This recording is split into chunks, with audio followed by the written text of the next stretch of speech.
Okay, good morning everybody. I'm Liz Gear-Brown, I'm Project Manager at the University of Essex and your host today, introducing our webinar, Breaking Business Barriers with Mixed Reality, which is part of our Space to Grow programme. We will be recording the webinar and we will distribute this sometime after the event.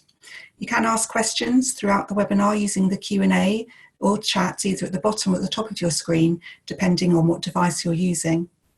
We will answer these questions at the end of the webinar. I would like to introduce you to Szczepan Orlowski from Animorph Co-op, presenting to you on creating new dimensions using augmented and virtual reality, in other words, mixed reality, solving problems not yet diagnosed. Szczepan, if you could please share your screen with us now, we can begin. Good morning, everyone. I hope you can hear me. Thanks for joining at such an early time. So I hope that will keep you at least awake throughout this, and hopefully we'll all be able to discuss possibilities that extended reality unlocks for all of us.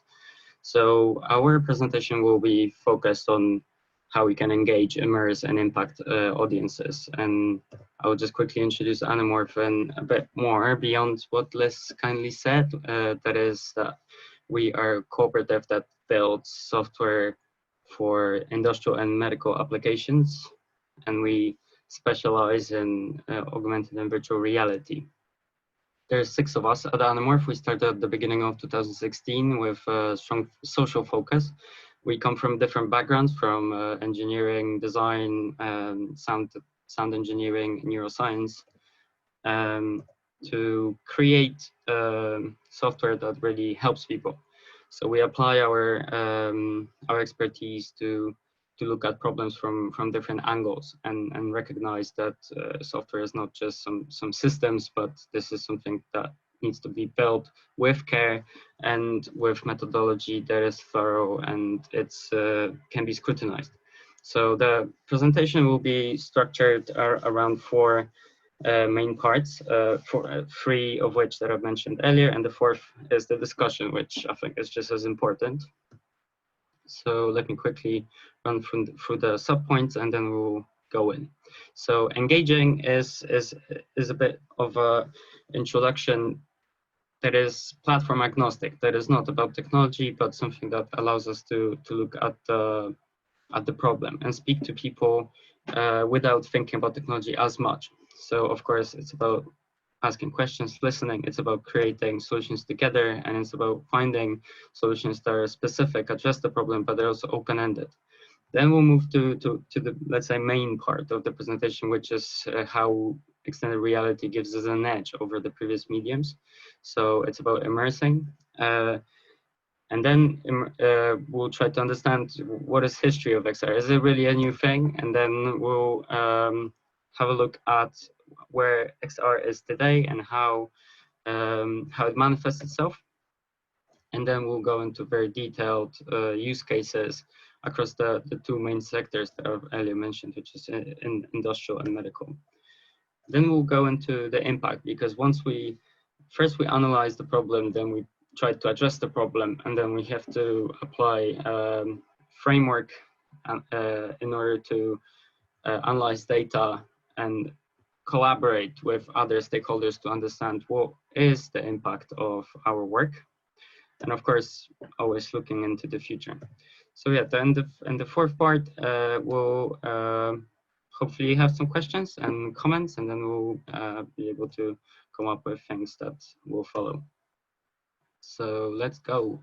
The first part is about engaging. As I mentioned, it's really critical to be able to talk to each other. But then we frequently get invited to a new company, or we also work with universities, and then we meet existing system, and something is wrong with it, but no one quite wants to question it. So that's where Bertrand Russell comes really handy, because it's important to hang a question mark on those things that seem quite entangled, and from an external perspective, there's nothing that justifies it.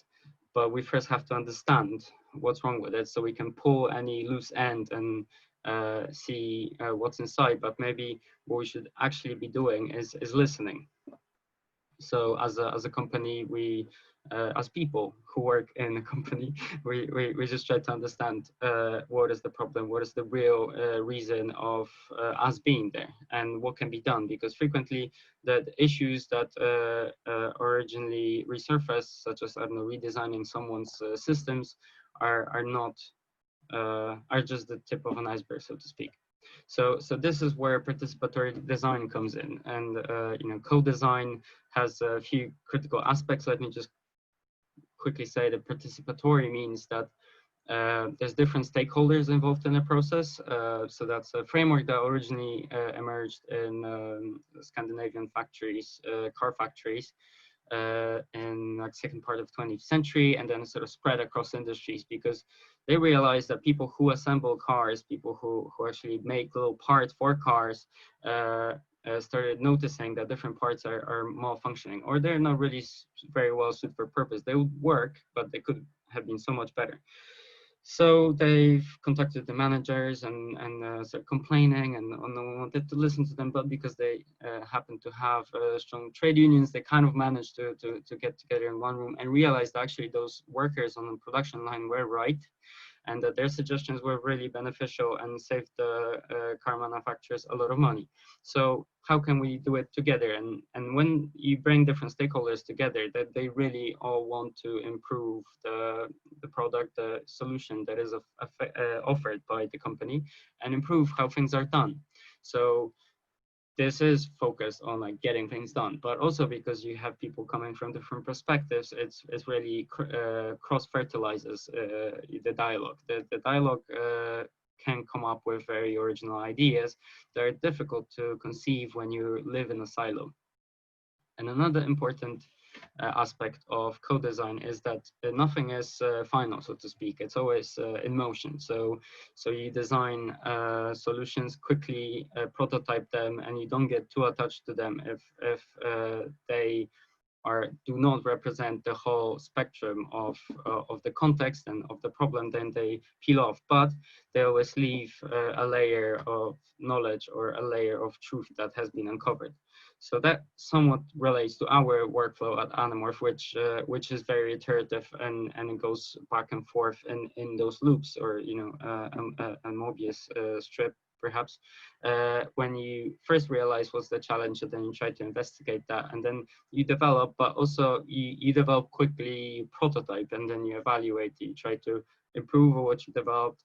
And then this delivery is not necessarily a final stage for us. It's quickly within several within one project, you get several iterations of such kind. So it's much less monumental. It's delivered in smaller chunks. Hence, it also reduces the risk, because the client at every point knows, you know, this is where we are. This is what we found out, and in a way, they can always take the results away and, you know, go with it if they want to. But we try to make sure that when we go through the design process, it's, you know, it's great to meet together, meet people, you know, from all walks of life and all that. But of course, we need to have a very strong framework for how do we assess our results in the future. So that's smart objectives are really a bit borrowed from the marketing kind of realm, but they have there's a good reason for their existence, because if we plan our objectives, our goals by thinking how we can actually pin them down, how we can measure them, everyone knows what needs to be done, and they're really relevant to different stakeholders, and we set up you know, deadlines, then things get done. But we also need to remember that there has to be a path beyond. You remember the picture that at the beginning of this section was just a maze that we see from above, and it's really difficult to understand where it comes from, where's it going. So when you try to redesign things, you always try to leave it open-ended, so there's potential for future development. So now, once we got that out of the way, so to speak, we can think about engaging as something that is really outside of technology. And now we go into the technology, and so it happens that we specialize in extended reality. Hence, this is what it's going to be about. So how did we get into this machine? You know, that's perhaps the first sort of commercially used virtual reality device developed by Morton Heilig and patented in 1957.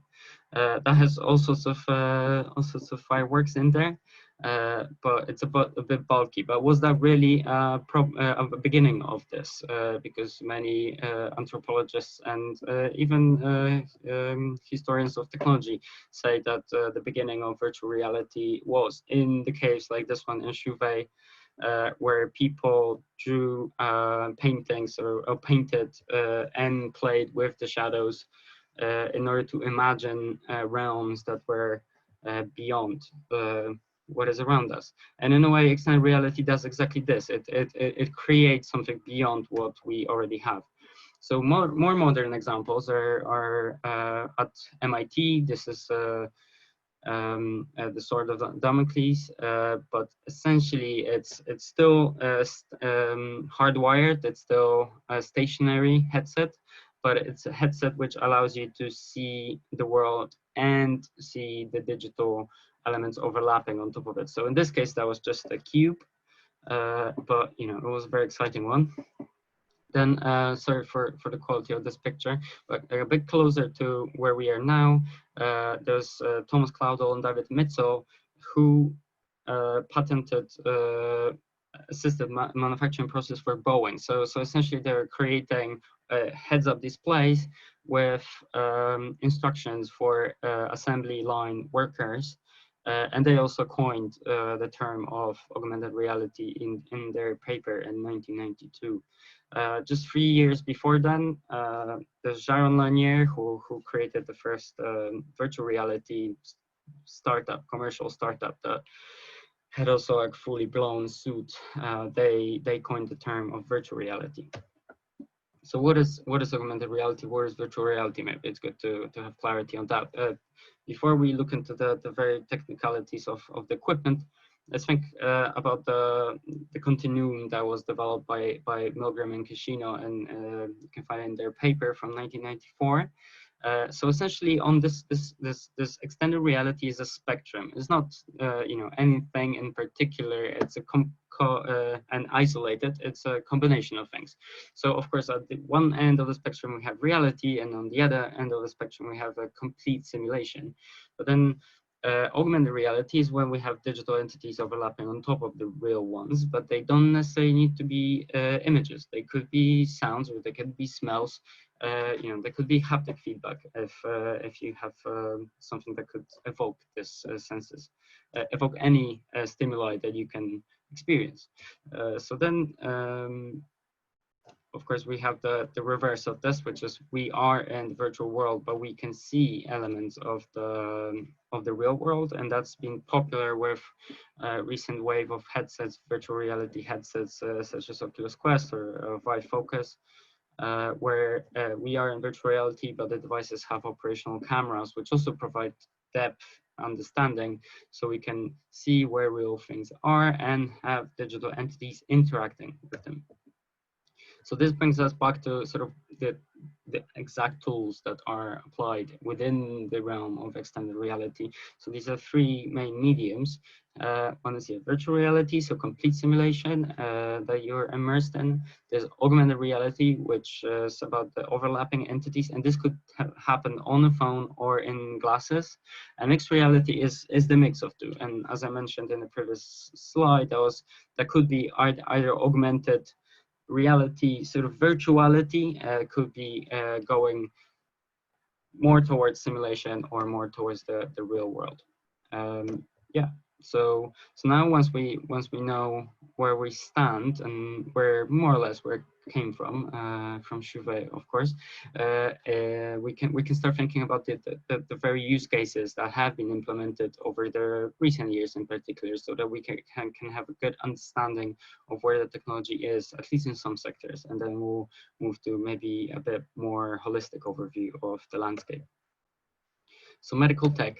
Of course, there's been a lot of research in exposure therapy of different kinds. So naturally, you know, through exposing us to something we're afraid of, we can build up tolerance to it. So That's quite straightforward concept, but only recently with better quality of VR imagery and tracking, this was possible to implement at scale and also deploy to therapy in different clinics. Though I've heard that some clinicians struggle with setting up VR headsets and all this tracking as still not very easy for people to just quickly roll out. So I guess that's why recent wave of headsets which don't need any cables are so important. But yeah, it's definitely important to notice that Daniel Friedman and also mentioned Uchiha Maji. In fact, they worked together and they set up the lab, the VR lab at King's, which is still operating and deals with many other issues such as eating disorders or psychosis. Here we have another example of exposure therapy, which is from a different angle, but this is about OCD. This is a very interesting case that I always try to bring up, which also recently in last year earned another paper in Nature. Essentially, let me just quickly describe it. You get scanned when you enter the room, and then you sit in a chair and you enter the simulation and you see Freud on the other side of the room, and Freud asks you what's wrong, and then you tell them what you think it's wrong, and then you swap places with Freud and you see yourself saying what you just said. And then Freud asks, why do you think it's that? And then you flip places again, and then you try to explain what happens. So this is self-counseling, self-therapy that people sometimes stay in the simulation for up to 1 hour and resolve really deep-seated traumas without any interference from the therapist. So that's really powerful example. So in 2015, that was an initial trial that was successful. And in 2019, it kind of also outlines the way it could be deployed into healthcare. So another powerful example is how VR and sort of mindfulness in VR in particular could help people who struggle with chronic pain. So of course that's an issue that is also a big social issue regarding the opioid addiction in the US. So this was kind of the backdrop of why the researchers came together with software developers to build the application for people with chronic pain to feed otters with fish in this kind of simulation, as you see on the slide. So it's quite cute and far from realistic. And it's very calm and soothing. And as you see on the slide, people reported the pain falling by 60-75% during the session and 30-50% immediately afterwards. And the 50 and 30% is the maximum that morphine achieves. Also, it's important to note that with this trial, people felt that the pain was gone for up to 48 hours after the session. So that's something that hasn't been fully explained, but it was observed. Another case I'll just mention is something that is in progress, but it came out of originally an app that we built last year, at the beginning of last year, that uses eye tracking to, with AR glasses, uses eye tracking to track where users are looking, and then the people use their eyes as a mouse to look at objects and blink, sort of to click, and then part of the environment is scanned, then information about the object is retrieved and read to the user. We use this framework to work with scientists, neuroscientists from University of Anglia, to develop a rehabilitation or evaluate feasibility of a rehabilitation tool for stroke survivors who suffer from spatial neglect. So when basically when part of your body is disabled and you are just not even aware of that, and that hugely impairs the recovery process because it persists for up to 1 year after the stroke. And yeah, 1/3 of stroke patients suffer from this, and that slows down the recovery process. So here we're using AR to use eye tracking and guide the attention of the user, of the patient, so they can train following those objects, and then the system adjusts itself to them. So we started last year. Of course, now everything is on hold, and we're also considering rebuilding the app for something that people could use without without the need of therapists setting up the headset or bringing the glasses to them. So of course, using tablets and things that people already have.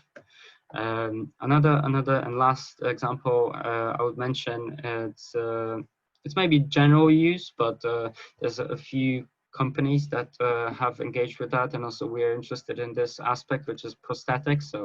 So be it sensory or cognitive prosthetics. Here we have an example of a well, basically it's an app for a smartphone that you put in a headset. But it uses camera to help people with partial sight or anyhow challenged limited sight to read things, and it helps you with reading text as well. And that's relatively low cost, though yeah, the company charges quite a lot for something that seems like you could build very quickly. That's it for the medical examples. There's of course so many more that I'm happy to talk about later on, and also yeah, can gladly share some links to resources where you can follow the events as they unfold. But the amount of papers that is getting published, for instance, on exposure therapy these days, is crazy. We've built an app also that helps people with anxiety speaking in public, and when we did our literature review, it was last year's have really just skyrocketed in terms of engagement with that kind of thing. But there's so much more to discover. In an industrial setting, we can think about training, and this is constantly a project that we did for nurses who work with teenage cancer patients, but it could be any kind of training as an induction, let's say, to work a place. This is very sensitive topic because teenage cancer patients, have at least, have additional layer of difficulties or mental difficulties that which tie into the time in life they're in, but also the nurses frequently found that they treated those patients as children. So here they can see what happens if they are behaved a bit patronizing towards the patients, and how the patients respond if they build a sort of equal footing with them. So this is just like 360 video app with simple interaction, and you see like speech bubbles, which are like kind of thought bubbles. There's another big example of where AR is used is for indoor and outdoor navigation. So because AR can recognize the surfaces and assess the distance between you and the surface, it can very precisely overlay information, not only as it used to be, for instance, in the case of Boeing, which is just information on the heads-up display that is, kind of old school AR glasses, which will just display little TV, sort of see-through TV on your eye. In this case, you can actually lay out or create an illusion of laying out the information on the surfaces. So it's very useful for navigation, where you, particularly when you pair it with GPS or beacons, like TfL, for instance, works with beacons and navigation, because in underground, GPS is not very robust. And naturally, that's all the cars are using that today, like computer vision, particularly with self-driving cars. It's exactly the same technology, so robotics as well. Another big use case, I think that's been going for quite a while, is how you can collaborate and sort of visualize different products before they get built. So in case of machinery, you cut the design time, and you don't need to manufacture something that you're not certain of. So that's one of the biggest use cases that many industrial players have incorporated. for years now. And one of the advantages of it is that you can use it on a headset, but also you can just use it on a tablet. So the cross-platform aspect of this is really critical. You got some sort of database somewhere in a cloud that syncs what you see, or you can have a local repository in the app. But the trick here is that you sync the objects between the players so they can see, users, so they can see the same thing and leave the comments on it and perhaps even edit it. Another widely spread use case is the remote assistance, where due to cameras in your headset, you have 60 frames a second. You just film the world, then you can share this feed from the device's camera to someone who might specialize in the field that you need to address, and you don't know about it, not that much at least. And then you can share your vision, and they can not only see what you see and tell you what might be the right thing to do, but they can also, draw and not just draw on a flat screen, but also draw on those particular elements in 3D and assist you through, let's say, a critical repair process. And that's probably the single most used element of augmented reality in industry, and Microsoft in particular have put a huge effort behind spreading that, and that's been rolled out to a lot of petrochemical companies as well, like heavy industry, and people who would need to ship their engineers across the globe, and all of a sudden they just don't have to. That's emerging aspect, emerging use case, which is very playful at the moment. It's useful, I suppose. I don't personally find it that exciting just yet, but it's about telepresence. So that's where we are definitely headed, and it's already possible in a device like HoloLens, or that's spatial, but also in Magic Leap with that's an app called Avatar Chat, I think, where you can share your vision, you can build 3D elements around you and your physical space, but also someone from somewhere else can visit your space as an avatar. So they can either scan themselves and have themselves as a representation that is realistic, or they can impersonate any weird comic character and also appear in your space as this. So that's taking the assistance one step further, because you can imagine that then instead of someone just telling you or showing you, hey, this bolt needs fixing or replacing, they would actually be able to reach for it, and they'll be quite powerful. So that's some use cases that I wanted to highlight in those two markets, but it depends how you look at the industries. I suppose here we got a bit different breakdown of how industries adopt extended reality, which is both virtual reality, augmented reality, and mixed reality. And we see that manufacturing and construction is the biggest. So this study was published in 2019, so it's already kind of taken into account some of the factual data, which is really important. When we were starting 2015, 16, there was a lot of just wishful thinking, I guess, and over last couple of years we had this reality check, which shows what's the real data, and we've seen steady growth over the years, but something that is now kind of rendered realistic. But yeah, we see that, of course, manufacturing is kind of an obvious place to go, but public sector, widely understood, I suppose it's healthcare to a large extent as well. But education, it's huge. Communication, so there's a lot of marketing and retail, and put your chair in a room and buy it, and all sorts of stuff that is regarding the communication advertising, that I think it's really happening. We're not necessarily the most passionate about it. And entertainment, which is again, go to places you'll never see, and perhaps today even more relevant, sadly.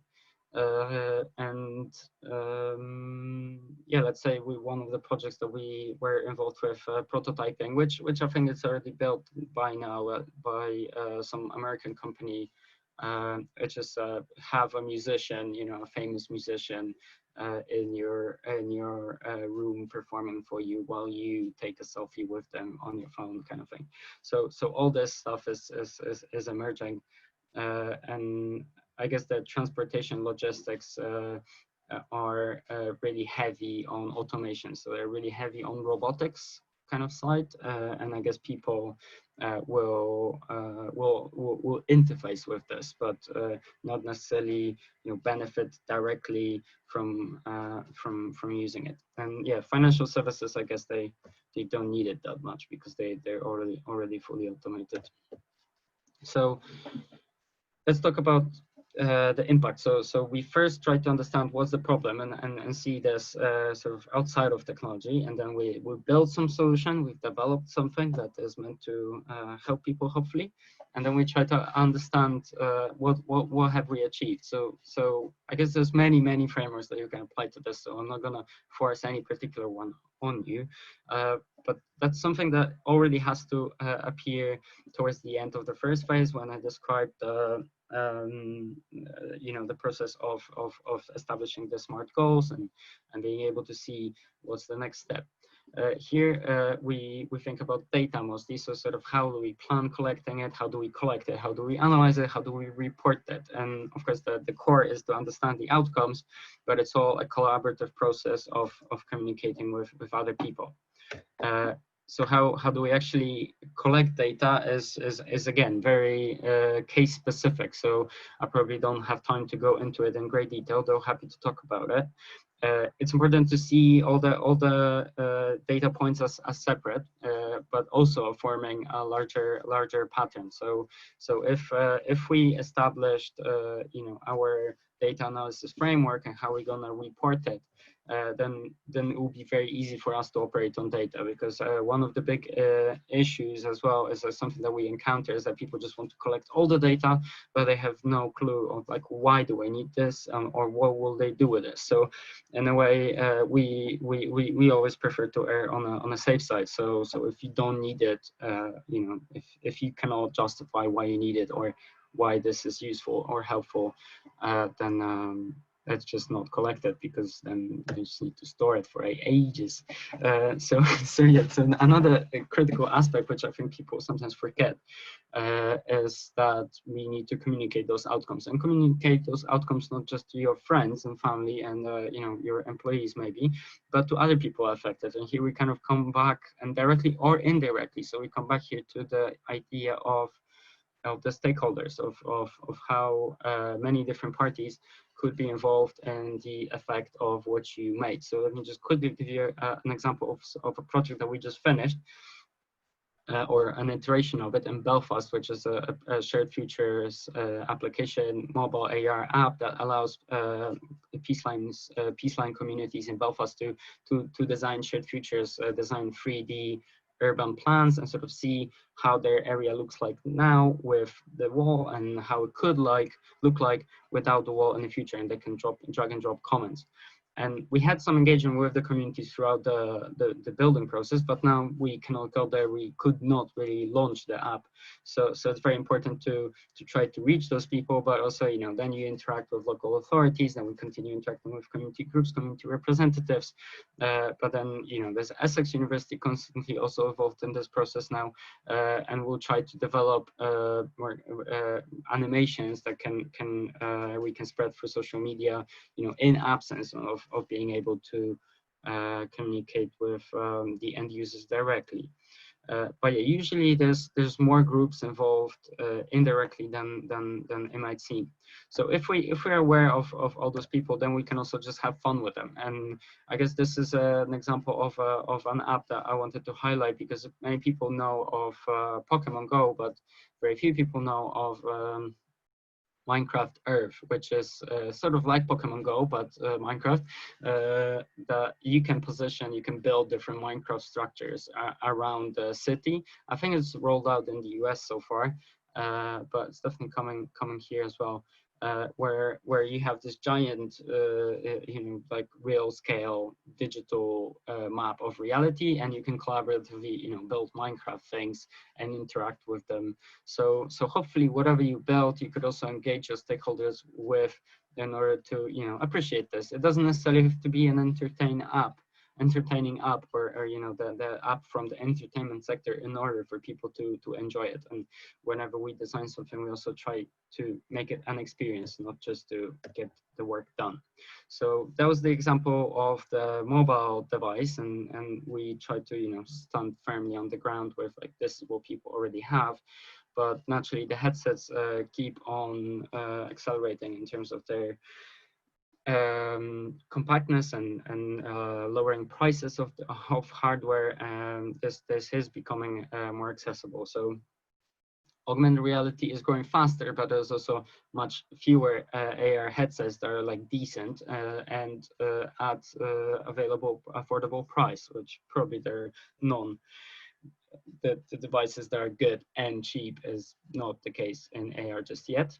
But with virtual reality, it's much better, because virtual reality is a few years ahead of AR in terms of development, but also we firmly bet on AR as the next computing platform, and we are confident that as we developed our solutions for mobile devices, for tablets and smartphones, they're compatible with wearable devices and AR in particular. So that's pretty much it. I just wanted to share a little quote at the end, because Marshall McLuhan is definitely one of the media specialists that we can always refer back to. Essentially, it's about the tools, that these are just the tools that we develop. And just like we developed, someone developed Facebook, and did not consider certain things and allowed this to be gamed, then we could have had some strange voting behavior and strange outcomes of this situation. We want to make sure that the tools that we develop right now are serving people, and also are trying to safeguard for things that might go wrong. Of course, we cannot anticipate the future. We cannot predict all the things that can go wrong, but we can incentivize certain attitudes, and the attitude that we would like to support is working together collaboratively, rather than simply just compete with each other and try to game the system to take advantage of it. Thank you. So I would love to move to a discussion and take some questions, comments, and hopefully we can just have a chat. Brilliant. Great. Thank you, Szczepan. That's really comprehensive. We do have a question that's come in, which I will read out to everybody. So I think this is going back to the telepresence. In the shared vision scenario, what is the fidelity or precision of the projection? And the shared vision, which is the shared futures project in Belfast, I presume, yes. So that's a mobile app that you can download from App Stores or Play Store, and this is I think quite simplified 3D model or urban model, which at the moment you can flip between present and future, and these models have been developed by us, but originally they were based on a consultation that was done with the communities. So essentially community members were surveyed, and they proposed what could be developed instead of what they have. So these are buildings, let's say community center, there's some playground, there's some sports park, there's some park. And then these are quite simple 3D objects, so they can run on as many devices as possible. But we also have labels in case it's not clear. But also you can sort of slide into those buildings. You can slide into those parks and see them from close. So we believe it's fidelity is a big question, definitely. I guess many people think that and try to argue that, like, the more realistic the graphics, the more compelling it is, and in some ways that's true. But also there's something that is called the uncanny valley, which is when you try to be hyper realistic, but you are not quite there. Then you create a sensation of utter disbelief. And while you can create something that is not necessarily realistically very realistic visually, but it's consistent logically, so then our brains maintain the suspension of this belief as a new reality that we are in, just like we're watching a fantasy film or anything else.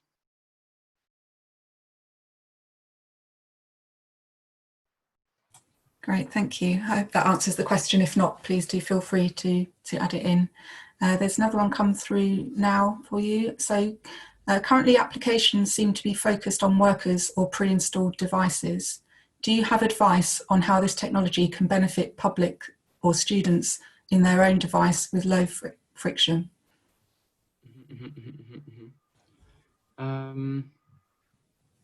Yeah, I guess it's a question of how what's the problem, what's the engagement that we would like to foster.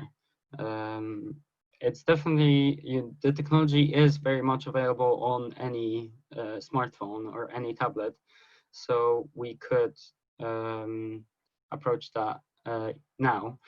What's also potentially makes things even easier is that you can use augmented reality, for instance, as an extension of an existing app.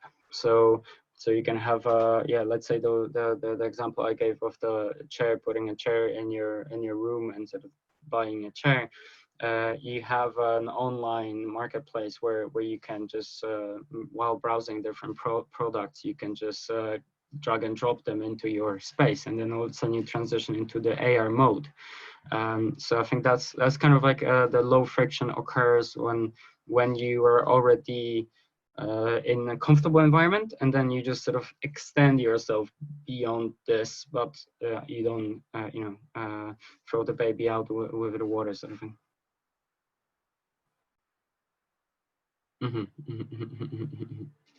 Yeah, I guess this could be yeah. So if you book a meeting, you just go to a specific meeting room, and the hospital has a 3D model, layout, a sort of digital twin, which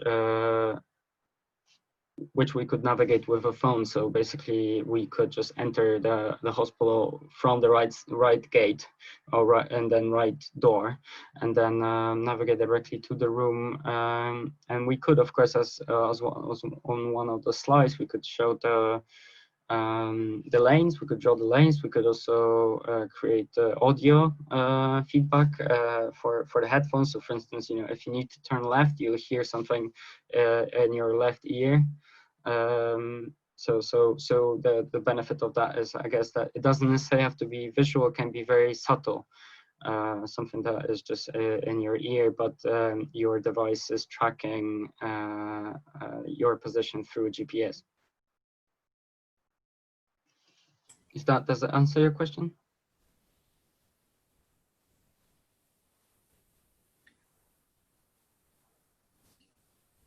Yeah, and there's one more question. Sure, always.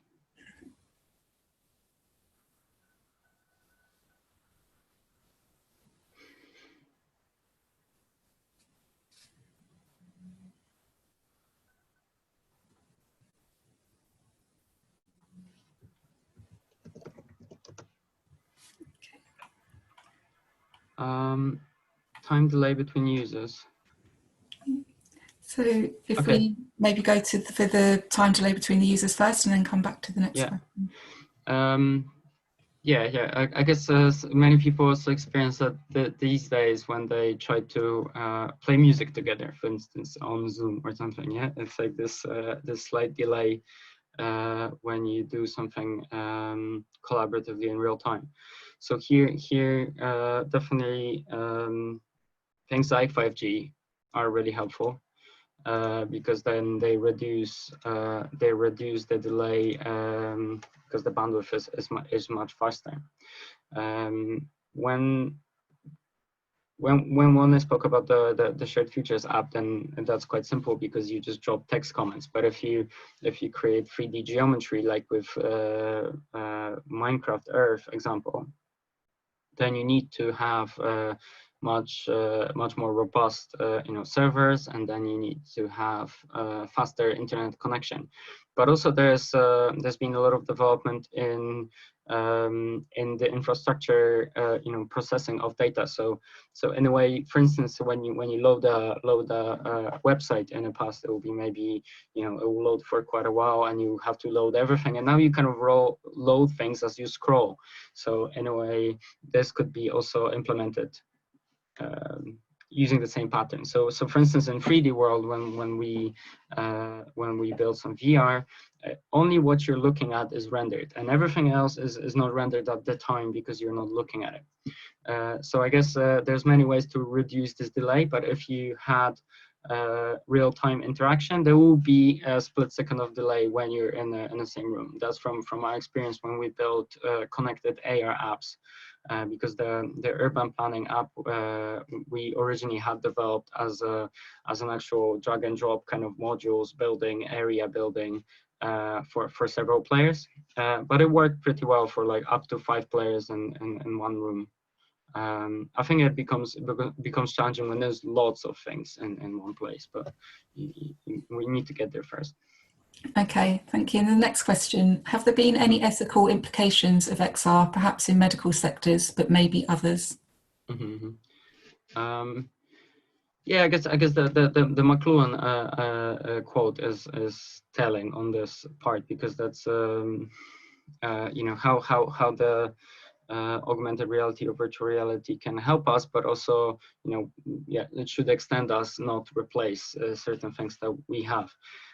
Probably the most loud ethical consideration is about the data, which we are concerned about when it comes to things like eye tracking. What happens to this data, and how can we make sure that we use it only for the things that we were meant to use it for. So when the system knows where you're looking, and could build effectively a heat map of whatever attracts your attention, then we can also try to optimize for this and stimulate your attention, just like Facebook does in a kind of standard 2D screen. The clickbaits and all that stuff is becoming really dangerous in AR or VR, because there's one layer of the interface removed. It's very direct. It operates directly on your senses. I guess with medical devices, it's also important, but I think the medical sector is on the case from at least from some people that we spoke to in, I don't know, NIHR, for instance, is the machine learning aspect and explainability of machine learning. When we use machine learning for eye tracking or object recognition, we are aware that these are not perfect algorithms. They're trained on data sets that are frequently somehow biased. So then when we want to help someone and someone's life depends on it, we need to be able to explain why the machine learning model decided this and not something else. And that's something that has been one of the bigger areas of research in computer vision and in artificial intelligence in general. But it's still a problem. Machine learning has been traditionally a black box, something that it spits an answer, but it doesn't tell you why. It only knows that you give it certain type of data saying like, hey, this is this is a tree, and you show it 100,000 pictures of trees, and then when it sees a tree, it kind of assumes like, oh, it kind of looks like a tree, but it might look like maybe a monkey on a tree or a person on a tree. But it might get confused and think that this is a car or something like that, and that's the adversarial approach to machine learning, which is essentially gaming the fact that machine learning is not, the artificial intelligence is not really intelligent. Thank you. We have more of a comment, I guess, than a question, but it might be interesting to explore.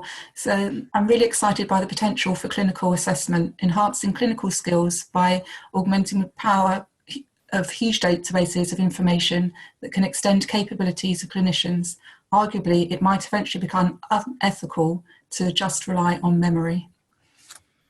Yeah, I guess, yeah, I could definitely tell by myself that, you know, when we witness an event, we all have different interpretations of it, and also sometimes, yeah, I noticed that I kind of remember it differently, or I didn't notice something.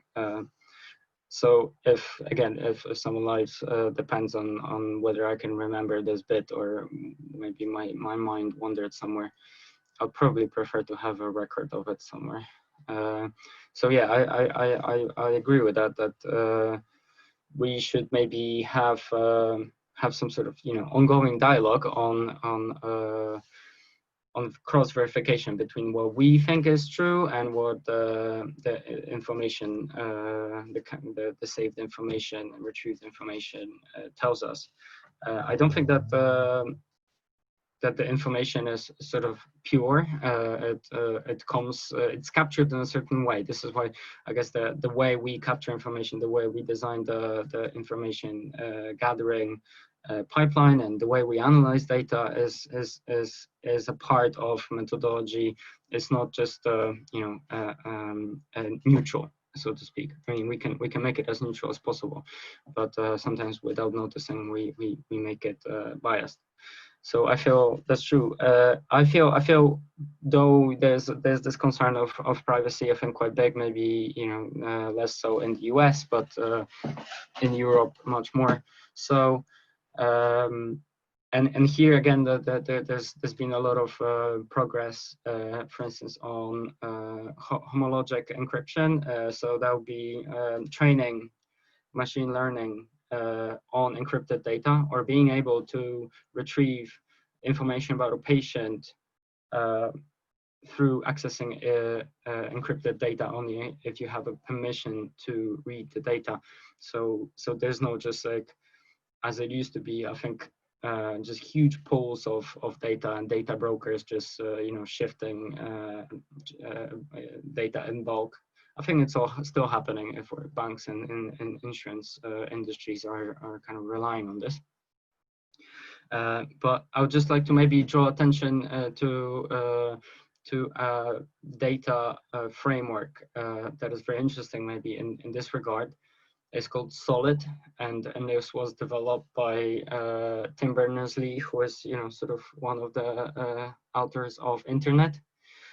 So that's his kind of new Internet concept, which is that Solid, everyone owns a solid pod of information that is, you know, very sensitive about you, about your health and whatnot, and then you can choose to share this information with other parties as you find fit. But essentially it all belongs to you, and you all store it in one way or another. You can do it on the cloud or whatnot. But I guess that's those things should go in tandem. I think frequently they're separated. That's really interesting, and it'd be yeah, it's kind of the way that things are going, I guess. Yeah, hopefully. Yeah, but I really recommend that Tim Berners-Lee talking about Solid, for instance, at MozFest or something like that, where you get like a sense of urgency as well, because that's that technology develops, but also we should develop sort of proactively rather than reactively, as it happened with Facebook, where and Cambridge Analytica, when everyone sort of woke up to a grim reality. Well, I guess we could try to anticipate things that can go wrong, and then we can actually make better use of those things and make more efficient decisions, arguably. Thank you. Is there any other questions from any of the participants? Just wait a couple of moments. I think there's quite a few people that would probably like to catch up with you individually and carry on some of these conversations as well, which I'm sure we can facilitate. Yeah, I'm up for it. Excellent. Okay. Any last questions before we finish? Okay, brilliant. So thank you very much again, and thank you for everyone for attending. Please do check out our other webinars that are coming up on Eventbrite for the University Enterprise Zone. We will be sending out the post-webinar surveys just to help us to provide a better service to you, and to watch out for the video coming to you soon as well. So thank you very much, everybody, and enjoy the rest of your day. Thank you. Thank you for coming. It's a pleasure.